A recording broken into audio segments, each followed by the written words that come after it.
I'm Amber Tresca, and this is About IBD. I'm a medical writer and patient educator who lives with a J-pouch due to ulcerative colitis. It's my mission to educate people living with Crohn's disease or ulcerative colitis about their disease and to bring awareness to the patient journey. Welcome to episode 158. When I was diagnosed, I remember my first gastroenterologist telling me that IBD was a disease of young people. I didn't really understand what he meant, because my experience at that point was mostly people were surprised at how sick I was, because I was a teenager. One of the many unmet needs in IBD is getting a prompt diagnosis. Sometimes this is because they're thought to be too young to have a serious condition, which of course is not true. My guest is Christina King, who is a student who lives with Crohn's disease. Christina was diagnosed as she was finishing up high school, and it unfortunately derailed her plans for college. She's now at a point where her disease is better controlled, so she's working towards starting her first semester at college. Every diagnosis story is unique, and many of them illustrate the failure points in our healthcare system. This is especially true in Christina's case. She needed to advocate for herself at every step of the way. You'll hear her incredible story and learn how she's planning for college while she continues to learn how Crohn's disease will affect her. Christina, welcome to About IBD. Hi, Amber. I'm glad to be here. Thank you for having me. Oh, it is my pleasure. So let's get started first by having you introduce yourself to our audience. Sure. My name is Christina King. I'm from Harrisburg, Pennsylvania. I'm 23 years old, and I'm a soon-to-be college student. And I've been living with Crohn's disease since I was 20 years old. So a little over 3 years now. Right. And your soon-to-begin college journey is the reason that we're here today. But let's first get started at the beginning of your story. Would you tell me a little bit about your journey with Crohn's disease, such as, what were your symptoms like and how did you get diagnosed? Sure. I want to say my symptoms first started showing up towards the middle of 2020. At the time, I started experiencing a bunch of bizarre symptoms that just basically came out of nowhere. I was getting these weird rashes that would happen all over my face. Later on was when I started noticing the GI symptoms. I was experiencing some blood in my stools, and I mentioned that to my family doctor.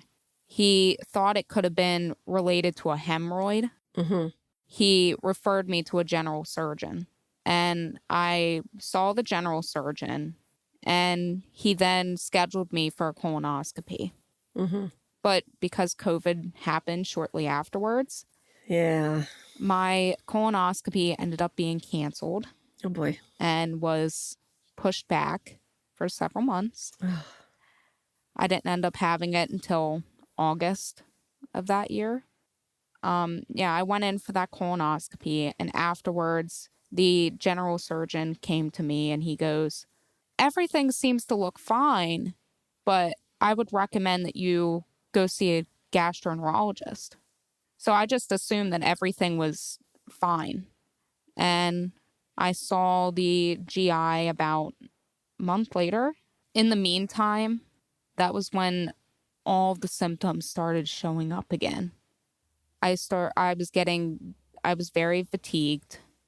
I had a lot of abdominal cramping, which seemed to get worse after I'd eat. And I had diarrhea. I was going to the bathroom like up to 10 times a day.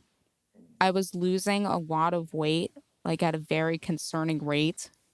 I want to say I lost about 10 to 15 pounds in just a couple weeks, which is very, very concerning. Very concerning. Yeah, that's very concerning. But the first GI that I was seeing at the time wasn't really that great. I always referred to him as the 5-minute man. He literally was. Oh my gosh. He was. This doctor was the 5-minute man. Oh, not even 15 minutes? No. Jeez. I think like my last appointment with him before I started seeing somebody else, he spent like a good 10, 15 minutes with me, and I was like shocked. I finally, after a few months, convinced him to do some further testing, and he did an upper endoscopy. But literally the night before that procedure, everything started going downhill. I was experiencing severe rectal bleeding. Like, Oh my it gosh. literally would fill the toilet. And you know how you meet with the doctor before any procedures? That was Yeah. when I said something to him about it. He didn't even do any sort of exams, nothing. No He did rectal, no nothing, nothing. no rectal exams, no nothing. He just looked at me and he goes, I think you have a hemorrhoid, and I Oh my don't deal with gosh. them. I don't deal with hemorrhoids. You need to go see you need to go see a general surgeon. I don't deal with that. Okay. And I Oh was boy. like, okay. Okay. So that appointment was scheduled right after the upper endoscopy. The gastroenterologist, he comes over to me and he said that he found a lot of inflammation in my stomach, but he didn't think anything of that. He thought it was just gastritis, and it would basically go away on its own, Uh, he said. okay. And I was like, Okay.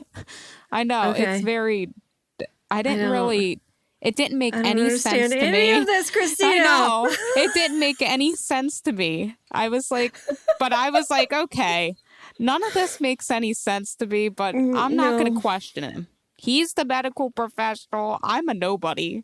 So who am I to question this doctor who went to school for this? I didn't. Yeah, but apparently not So, for hemorrhoids. I know. Even though he's a gastroenterologist. I know, I mean, right? what is happening? It was insane. It's But bizarre. oh my gosh. And so afterwards, after that, when I got home that day from the procedure, after the procedure, I felt awful. I ended up in the ER. That whole week, I ended up in the ER like 3 or 4 times in 1 week. The ER doctor looks at me and he goes, I think you should go see a colorectal surgeon. Yeah. For this, I think you need to go see a colorectal surgeon, because if this is an internal hemorrhoid, he deals with that. And so I was like, I told him I had an appointment with this general surgeon coming up. And he's like, no, I don't think you need to go see this general surgeon. I think you need to go see a colorectal surgeon. And I managed to get in to see one relatively quickly. And he went over my chart and everything and all of the notes from the ER. And he was like, okay, well, I don't really know if this is a hemorrhoid that we're dealing with, but we'll treat it and see what happens. We'll go from there. So he did. He treated me with like different enemas and different creams and all that.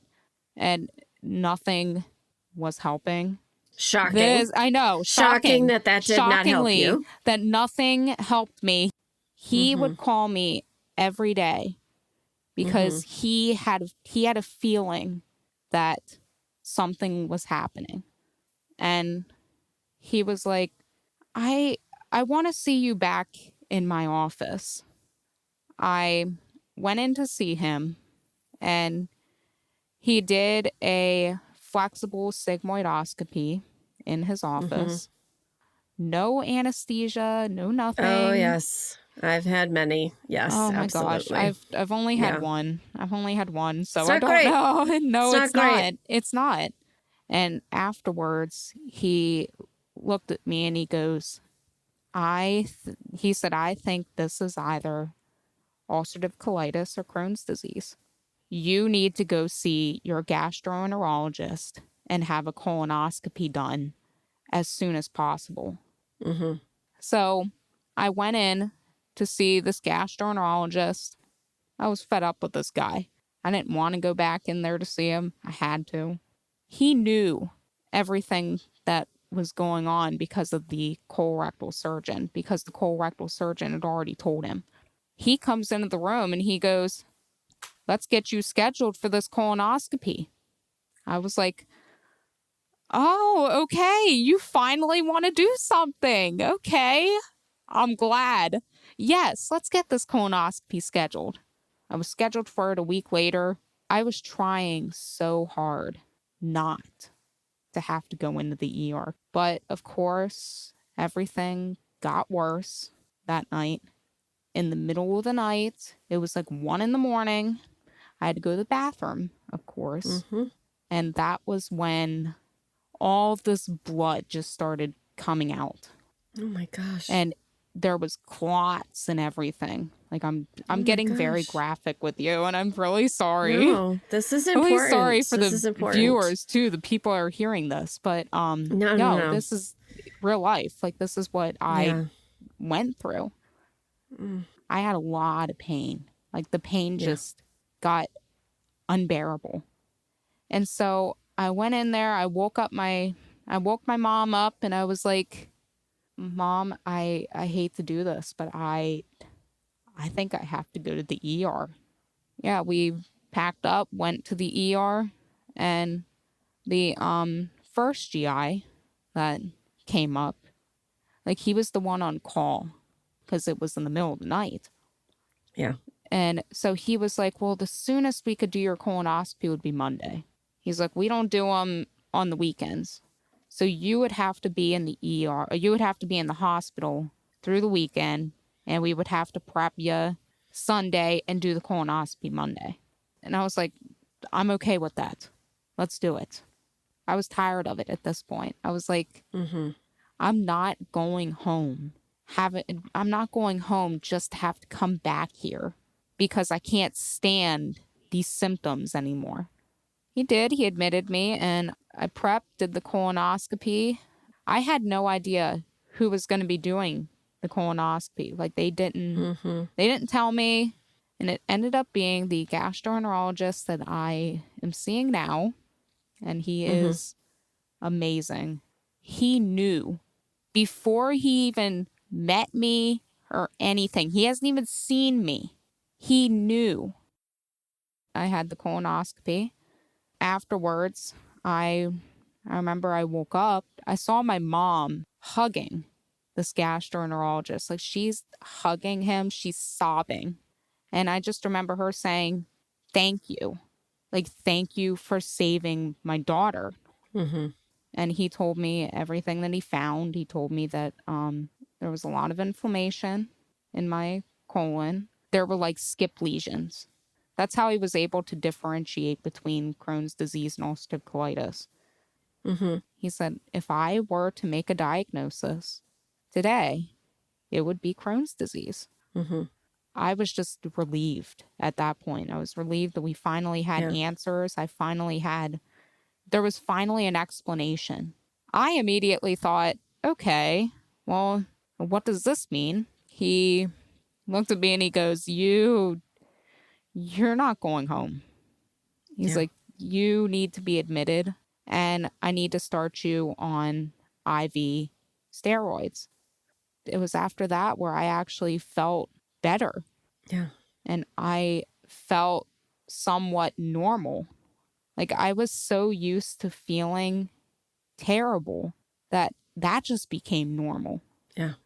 It was just an indescribable feeling when I actually was starting to feel better. The day that I was actually discharged, I guess that was when he was rounding, was this first guy. Of course, my mom sees him and she looked up and she goes, your wife may enjoy this 5-minute routine, but your patients deserve better. Like that was the best thing she's ever said to a She was sitting on that for a long time. She was sitting on that. She was biding her time. She was biting her tongue, and she oh my gosh, the nurses and everyone, they were just stunned. He was at a loss. Like he was speechless. She just looked at him and she goes, she is not seeing you in the office. anymore. I basically thanked him for everything, even though he did nothing. But I started on biologics and failed 2 different ones until I started Entivio, and I've been great. That was my journey. Pretty eventful. Very eventful. Up next, Christina describes how Crohn's disease changed her plans for college.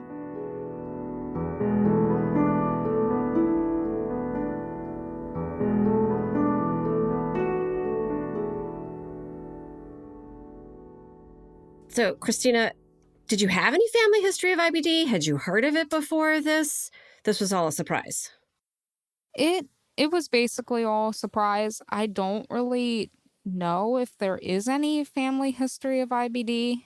After I was diagnosed, my dad told me that he thinks that his niece or somebody in his family may have had IBD. He doesn't really know because he grew up in foster care. So he unfortunately doesn't know much about his biological family. I have obviously heard of it prior to my diagnosis. Right. You hear about Crohn's disease and ulcerative colitis. You see these commercials for these different biologics, but I didn't really know what it was. I didn't know much about it. Yeah, of course. I mean, seeing a commercial on TV obviously doesn't give you a deep insight into it. No, it doesn't. Like actually having these diseases. So yeah, basically from until you met the gastroenterologist that diagnosed you, everything that you experienced, I am so sorry. I'm apologizing on behalf of the universe, I guess, because absolutely insane. Yeah, it was. None of that should have gone that way, and you should not have gotten so sick. That was really, really ridiculous what happened to you. So, all right. So you're very young. You had graduated high school, correct? Yes. Okay. So this also meant that you were dealing with all of this and you were not continuing with your plans for after high school as you had expected. Okay. So what was that like to not be able to move on with your peers like you had expected to? Well, my original plan for after high school was to go to college. I wanted to go to college straight out of high school. I didn't want to have to take any gap years. I didn't want to take any time off. I told myself in high school, my senior year of high school, I kept telling myself, this is what your plans are. And so I tried to make that happen. I applied for college. I applied for the community college in my area, got accepted, and everything was good to go. I was just about to register for classes, but then I had to defer my application that year because of just how sick I was and how bad my health got. Right. That I tried. I tried to push through. I wanted to go, but I knew I just physically couldn't at that point. I needed to take time off. And so, yeah, that's obviously what I did. Not that I'm necessarily proud of it, but... Well, I mean, I knew you were diagnosed with Crohn's disease. I knew that it came at a very pivotal point in your life, and so it delayed some major life decisions. But after hearing everything that had happened, I mean, this is not surprising to me. You had a major situation to deal with. You first had to push and push and push to get diagnosed. And it wasn't until you were incredibly ill that you were diagnosed. Then you had to work to bring yourself back to health. Yeah. So it should not have worked out that way, but I understand why it happened. Yeah.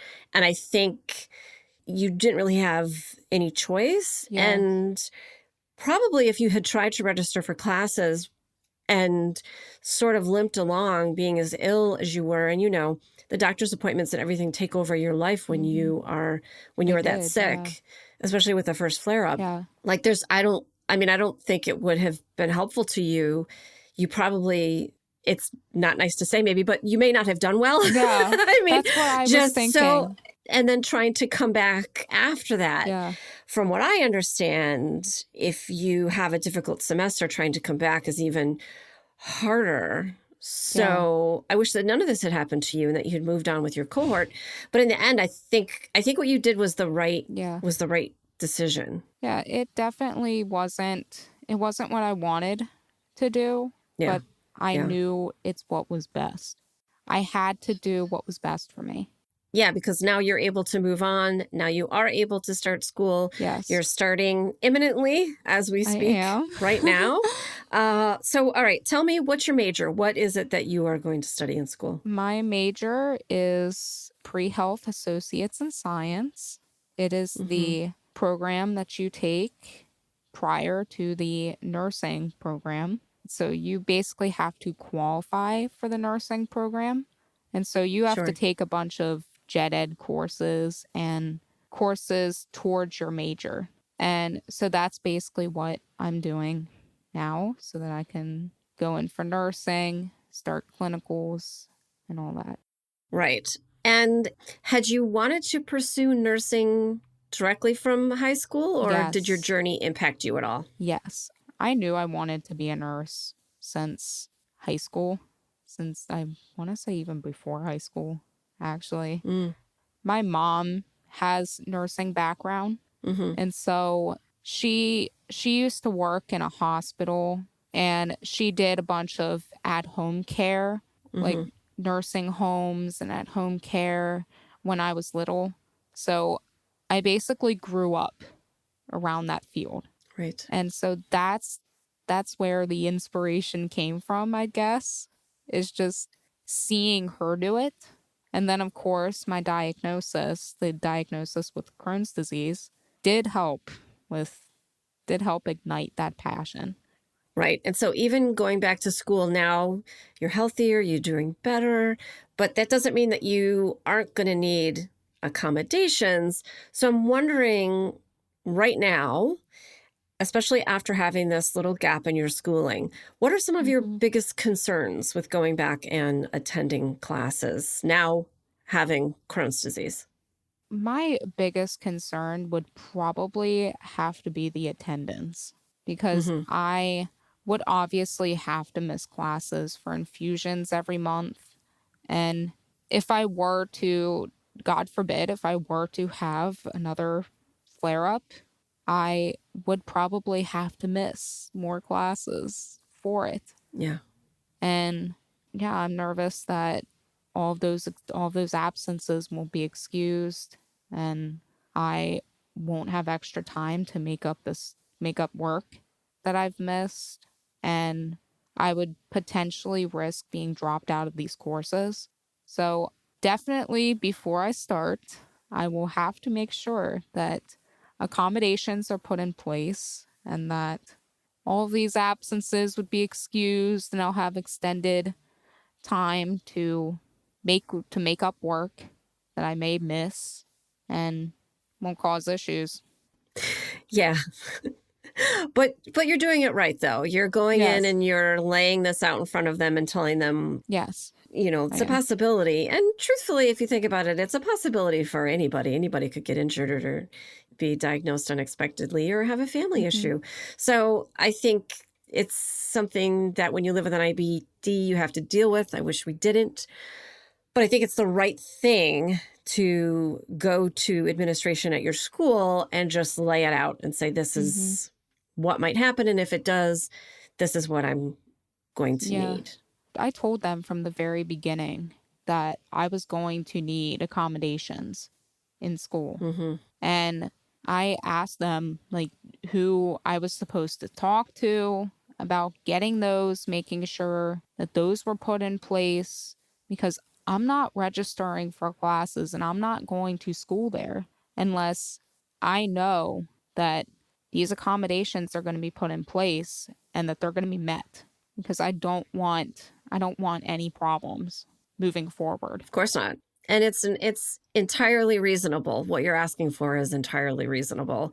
And it's likely that you may not even need to use some of the things that you ask for or the things that you put in place in case of. So, because none of us can know what's going to happen in the future, but at least if it's there, you can rely on it. And sometimes knowing that it's there can really ease your peace of mind, I think. Exactly. Yeah. That's kind of what I want, as I want that peace of mind that if something were to happen, that there would be accommodations in place that I would be okay. Right. And then, okay, let's talk about even further ahead. Let's talk about you have gone through schooling, you've applied to nursing school, you're accepted, you graduate nursing school. We're gonna manifest it. We're gonna put this out into the universe, put it out into the world. And now you're entering into your career as a nurse. What are your thoughts on how you incorporate living with Crohn's disease and having a career in nursing? I want to say my biggest concern with that one is probably the same as it is now with going to work, is being able to hold down a job for an extended period of time. I've heard stories of IBD patients who have had jobs, but they were laid off from their jobs because of their condition, because of their disease. Right. So that, of course, makes me nervous. And also, as I'm sure you probably know, that nursing can be very stressful. Yeah. Working in healthcare can be stressful. It can cause a lot of stress. And for a lot of IBD patients, that is a huge trigger, because I know it is for me. When I'm stressed out, my body feels it. Like it starts having effects on your body. And so that, of course, makes me nervous, is just being able to hold down a job. Do you put anything into place in order to cope with stress? Do you have any techniques that help you when you start to feel stressed out about something? I basically I usually go for walks or something and listen to podcasts. And yeah, that's basically what I've been doing, like to cope with stress or whatever. I've been doing that since I was in school. That's basically my one coping mechanism. Yeah, I do similar. Yeah, I'll be like, guys, I gotta go for a walk, and everybody just knows. I know. Yeah, that's what I do. I know that my family is like that too. Like they know. Like when I'm stressed, that's what I do. Just go for a walk. I breathe. Coming up, Christina tells us how she educated herself about IBD.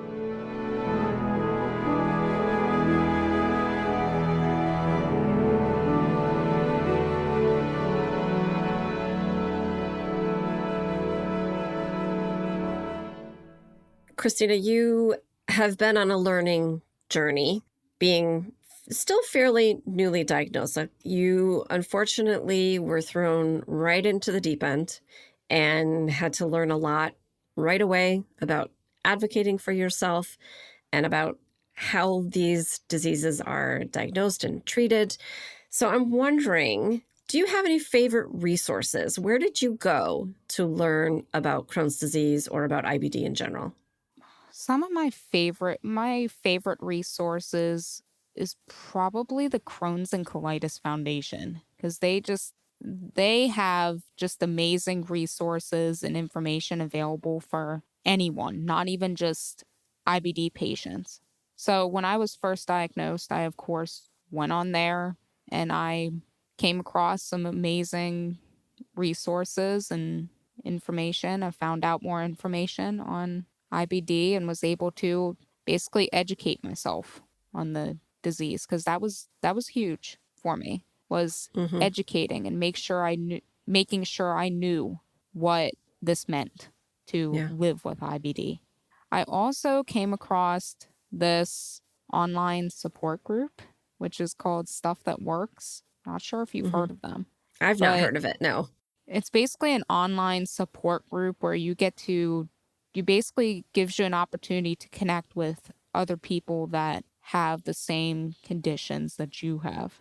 And so from the very beginning, I've always said that no one truly understands what someone with a chronic illness has to go through on a daily basis unless they've experienced it themselves. Mm-hmm. Like, they can tell you, like, you can talk to anybody about it and they could say to you, oh, I understand how you feel, but they don't.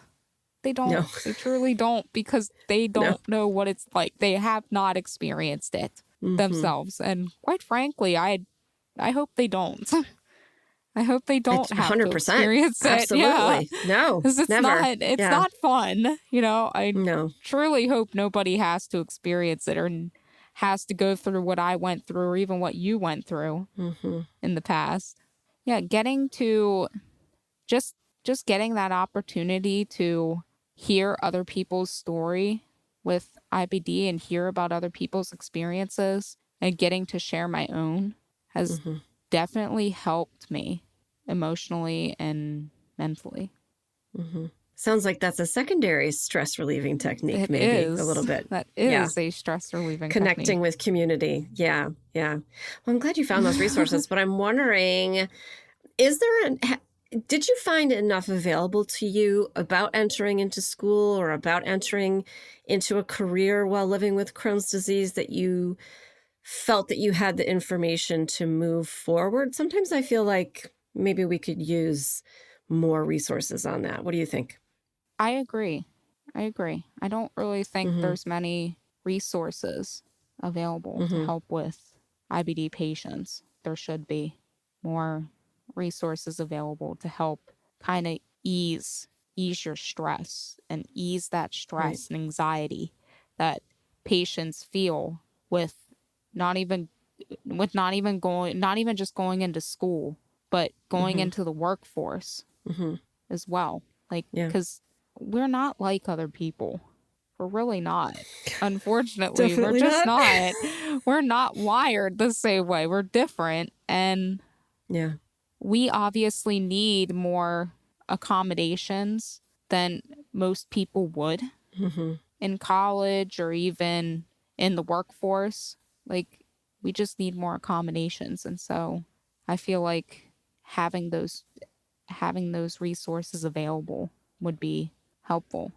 Yeah, I think your perspective in particular, because you are so newly diagnosed and going through this pivotal phase in your life and having to make decisions based on a diagnosis that you didn't expect, that your perspective here is really important, because anyone listening to this who is in a position to be able to help create resources can understand, after listening to your journey and how you had to persevere and push to be able just to continue on to a very normal thing that people do, but Yeah. which was inaccessible to you for a while, that you did not feel as supported as you wish you could have, and that we need more to help you and others like you be able to transition into your post-high school career and schooling and whatever that might look like.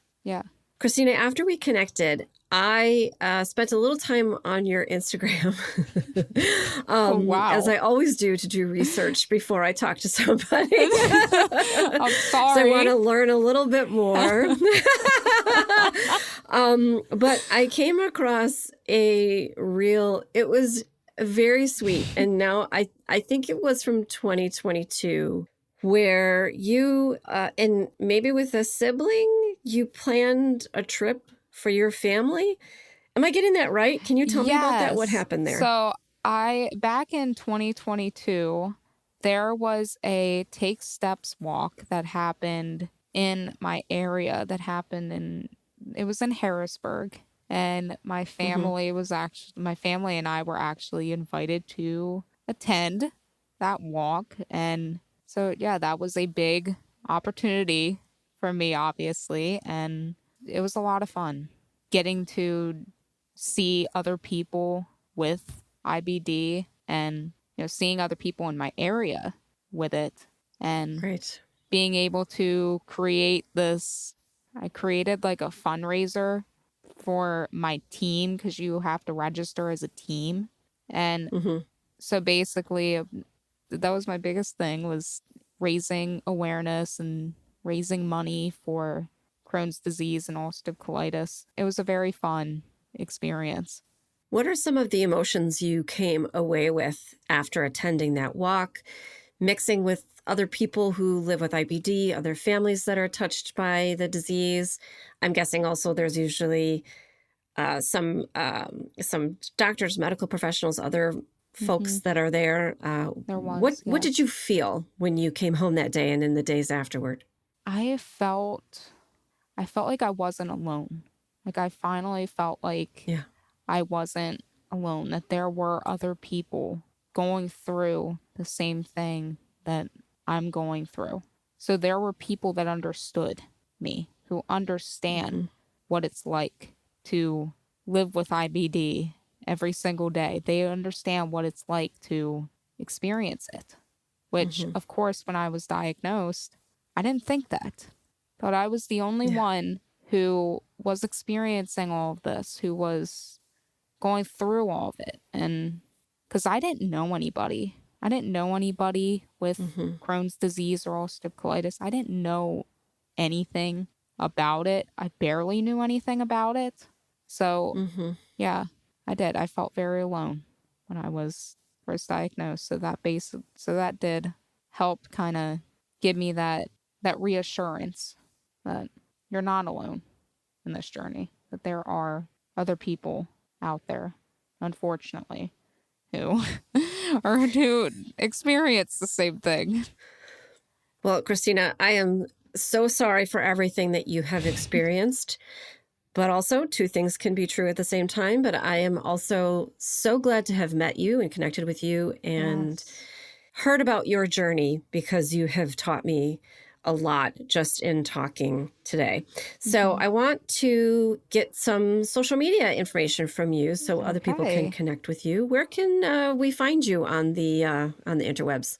So you could find me on Instagram and even Snapchat. My Instagram handle is Christina_King 227.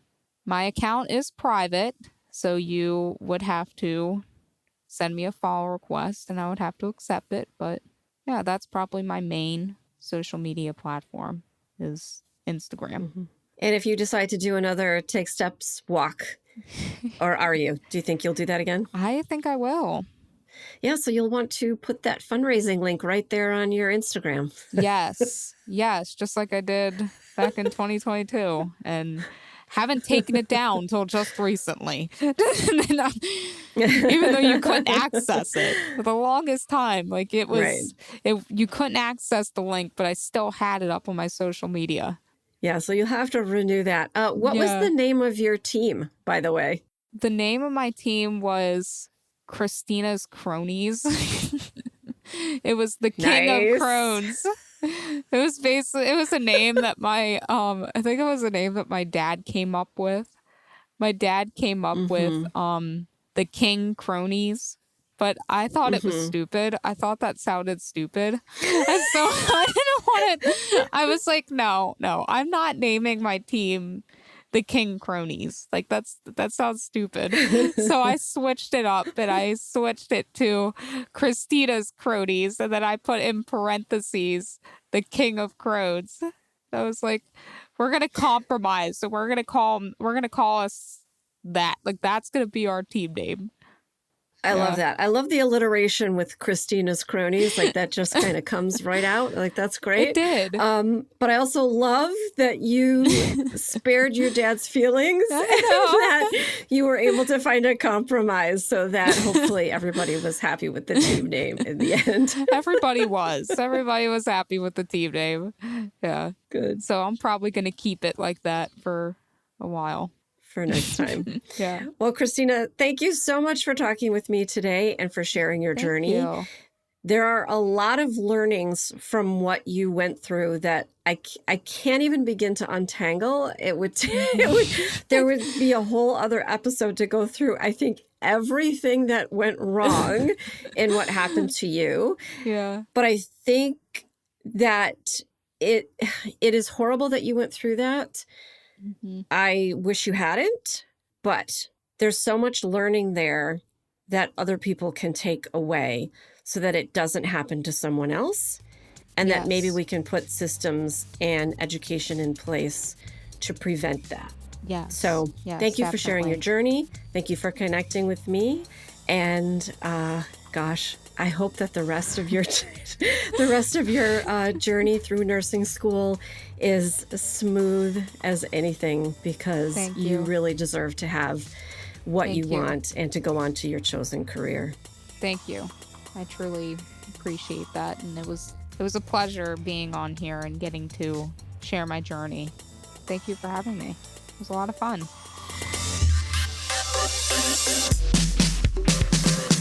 Hey, super listener. Thanks to Christina King for reaching out to me and sharing her story. I know Christina will bring a deep knowledge of chronic illness and a strong sense of empathy to her future roles in nursing. Also, thanks to her mom for not only advocating for her so strongly, but also for one of the best zingers I've heard in a long time. As always, links to her and transcript, everyone's social media handles, and more information on the topics we discussed is in the show notes and on my episode 158 page on aboutibd.com. Thanks for listening. And remember, until next time, I want you to know more about IBD. About IBD is a production of Mal and Tal Enterprises. It is written, produced, and directed by me, Amber Tresca. Mix and sound design is by Mac Cooney. Theme music is from Cooney Studio. Such a random question. It's random. I was not expecting this. Good.